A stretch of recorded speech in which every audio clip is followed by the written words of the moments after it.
Support for WNYC Studios comes from the Vilcek Foundation, honoring immigrant contributions to the U.S. The 2021 prizes honor cinematographer Rodrigo Prieto and filmmakers Juan Pablo Gonzalez, Miko Reveresa, and Nanfu Wang. More at vilcek.org. Listener supported. WNYC Studios.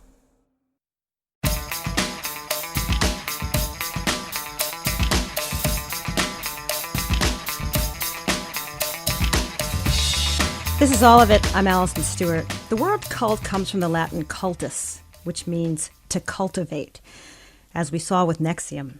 NXIVM is one of the many cult-like organizations we've seen in modern history. And while Heaven's Gate, the Manson family, and NXIVM all had different core beliefs and customs, there are some things they had in common. They build loyalty, escalating demands, exploitation, and ultimately making it very hard to leave the fold. As one of the people who left NXIVM says, nobody intentionally joins a cult. So what happens? How do smart, thoughtful people find themselves captivated by groups and leaders who require them to succumb totally?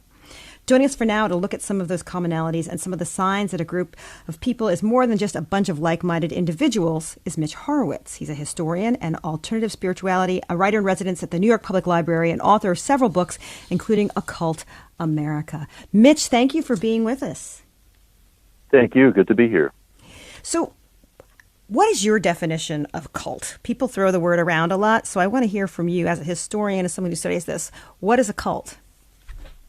A cult is a community of belief that ultimately becomes exploitative and abusive. It's very important that we don't overuse the term cult to apply it to any group that seems weird or eccentric, as we'll sometimes do colloquially. It's very important that when we're talking about a cult, there's some sort of abusive or controlling behavior going on. This may sound like an obvious question, but do cults ever self-identify this way? Never. In the same way that no one ever self-identifies as a bigot, no group will ever refer to itself as a cult. It's always something that, someone else is doing over in the next backyard. Is there any sort of common profile of a person who is vulnerable to an organization that's cult-like or is a cult? What's remarkable is there really is no common profile. You find people of all different levels of income, a variety of backgrounds, all different levels of competencies in the outer world. I often point out to people that there are various organizations that are able to succeed financially, that are able to succeed in amassing real estate empires or complete engineering projects, and they wouldn't be able to do any of this if they didn't have capable members. So there's really no specific profile that I would identify among cult members any more than you could identify a profile among people who seem to enter into relationships that are abusive or that are perpetually disappointing or harmful in some way. Are there circumstances that can make someone susceptible to being recruited into a cult?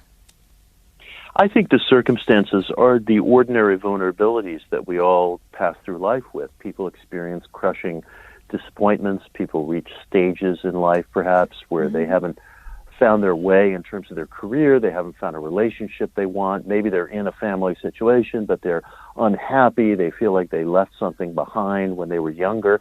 Any period of vulnerability can potentially make a person susceptible. I knew someone who was a part of one of these kind of groups, Landmark. I'm sure you're familiar with it. And Sure. if you said to this person or a person in it that if you question it, they would just tell you didn't understand. Yeah. That's the common response. Yeah. Right. Yeah. One of the things that has given me pause about Landmark is I know people who have passed in and out of Landmark, and some of them are very capable, positive people. But in my experience, what you'll find in Landmark is a hallmark of what you'll find in a number of organizations that sort of start to raise my antenna, and that is a time domination, a domination of people's time. There's a ratcheting up of asking people to volunteer for different things, or giving people opportunities to attend free seminars or free classes, but these are granted in exchange for producing a newsletter or helping to, set up or strike the set, after.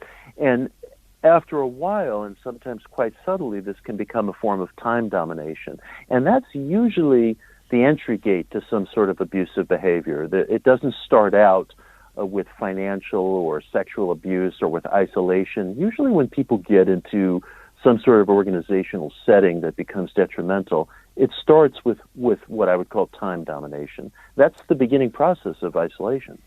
Oh, that's fascinating. My guest is Mitch Horowitz. He is a historian and a writer-in-residence at the New York Public Library. He is helping us understand a little bit more about cults. Are there groups that you feel comfortable and confident in saying, yes, that is a cult?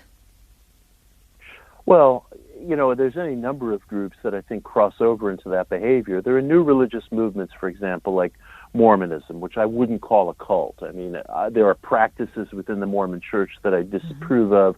There's also dissension within the Mormon Church. There are voices that are opposed to some of the dictates coming from the church elders.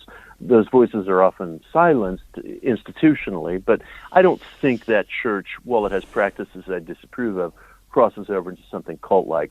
Scientology, for example, I am more comfortable saying that they engage in cult-like behavior because I think there's an aggression towards dissidents, towards ex-members, towards members who might step out of line. And again, whenever dissent is punished in some way, such as through purging a member or through shunning or something like that, you begin to see the workings of abuse.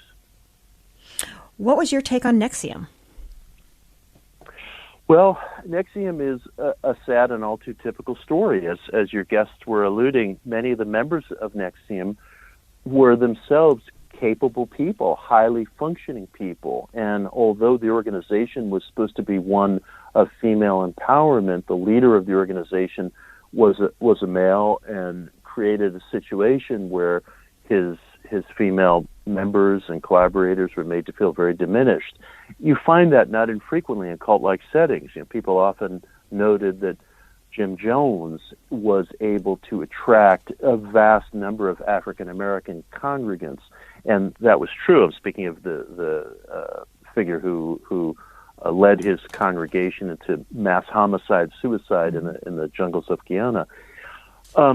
But Jones's inner circle was almost exclusively white, as was Jones. And, you'll see that kind of thing from time to time where people, a cult leader might lure in a certain demographic or a certain kind of individual, but the specific concerns of the members are not represented by that person or by his or her inner circle. So I love that you're a historian because you can give us some background on how cults took root in the United States. I'm very curious about the burned over district of New York, since we're WNYC. Could you tell people about the burned over district and how it relates to the growth of cults? Sure. The burned over district is just a fascinating piece of American history. It's a snaking stretch of land in central New York State that runs roughly between Albany in the east and Buffalo in the west. In about the first generation of the 19th century, that was the birthplace of all the new religious movements of the world. It was the birthplace of Mormonism. It was the birthplace of spiritualism, or what we would call talking to the dead. It was the birthplace of Seventh-day Adventism. It was also the birthplace of radical political movements like suffragism and various communal groups like the Oneida community. Central New York State was a very beautiful, fertile region of farmland, still is today. And essentially it was open to settlement after the War of Independence, and a whole flood of relatively liberal New Englanders sojourned into the burned-over district in the early 1800s, and they left behind the congregations of their youth, they left behind the family ties that they had once knew, and they were a ripe constituency for new religious ideas. So there was a certain point in the early 1800s where everybody living in the burned-over district seemed to belong to some metaphysical church or seance club or new religious movement, and that's why it was called burned over. It was considered burned over by the fires of the spirit. And that was where the first Shaker movement took shape, for example. Now, the Shakers, who founded their first village in 1776 outside of Albany, they were a group of Quakers who had been persecuted in the town of Manchester, England. So they made their way across the Atlantic. The American colonies were considered a fairly safe harbor for people with heretical religious views, and they succeeded. Their communities, their villages extended from Maine down as far south as Kentucky. So, these movements that grew out of the burned-over district imbued people with a sense that religious experiment was popular in America, which is why so many new religions, including cults, have grown on American soil. Let's talk about leaders, this idea that there is a charismatic leader involved. Do the leaders of cults, I know you won't know, you can't get in somebody's head, but do they believe what they say? Often they do. I'm always advising people that you can't really get inside the religious mindset of extremist or exploitative groups in America unless you realize that there's very often a mixture of sincerity and cynicism, of true belief and guile. So, for example, although prosperity ministries are not cults, per se, people sometimes look at prosperity ministers and they say, oh, that snake oil salesman, he's just shearing his congregation. And the truth is, again, there's usually a mixture of sincerity and guile. There is belief, there is sincerity, and there's also a complete and utter ruthlessness and a disregard for other people's safety. So very often these things coexist in a given leader. How does peer pressure play into making a person who's part of this group or a cult-like group conform?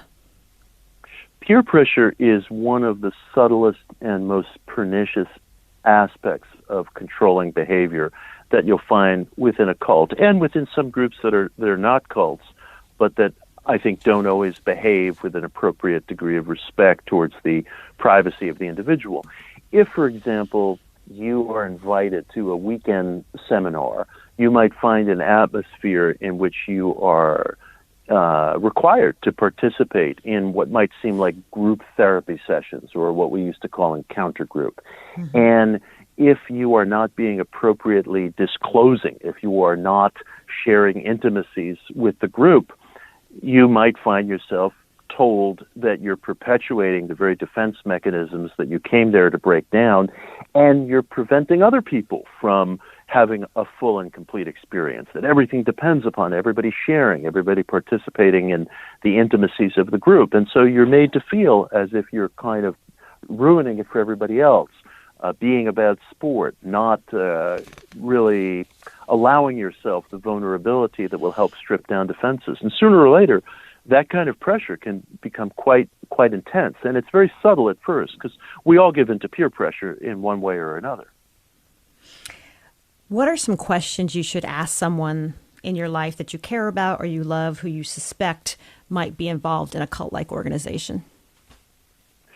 If there are usually a number of basic warning signs that point to abuse. If the person is spending ruinous sums of money in connection with the organization, obviously that's a warning sign.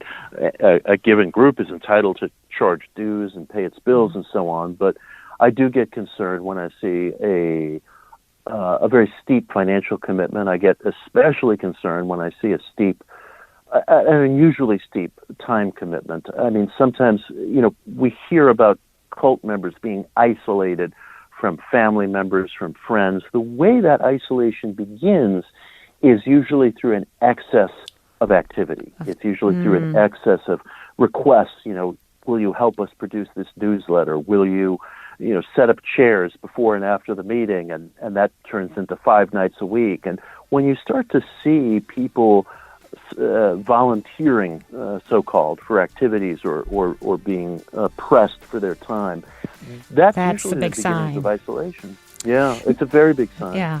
Mitch Horowitz is a historian and author of the book Occult America. Mitch, thank you so much for explaining this to us. Thank you. A pleasure. WNYC Studios is supported by the Vilcek Foundation, established in 2000 by Jan and Maritza Vilcek, immigrants from the former Czechoslovakia. The Vilcek Foundation raises awareness of immigrant contributions to the U.S. and fosters appreciation for the arts and sciences. The 2021 Vilcek Foundation prizes recognize cinematographer Rodrigo Prieto and filmmakers Juan Pablo Gonzalez, Miko Revereza, and Nanfu Wang. More at vilcek.org.